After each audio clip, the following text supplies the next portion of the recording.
Zakonom se strinjam, ampak bi rešil le tiste, ki kupujejo igrice v trgovini. Mislim pa, da bi še zmeraj kupovali jih preko spleta, dobili od prijateljev ali pa od družine. Tudi jaz se strinjam z zakonom, samo mislim, da v igricah ni samo nasilje, ampak tudi, da prikazujejo prostitucijo, razne droge, uživanje alkohola in lahko postanemo zasvojeni. Če je zakon namenjen preprečevanju nasilja, ne bi deloval, saj nasilje povsod okrog nas v najrazličnejših filmih, risankah kot v realnem življenju.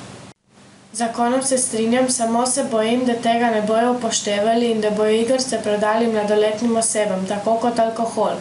Če hočemo, da zakon uspe, bi morali starši bolj zaupati strokovnjakom in upoštevati njihova priporočila in ne nasesti otrokom in njihovim fintam. Z zakonom se strinjam, ne verjamem pa, da bo tudi tako uspešen zaradi izvajanja in kontrole.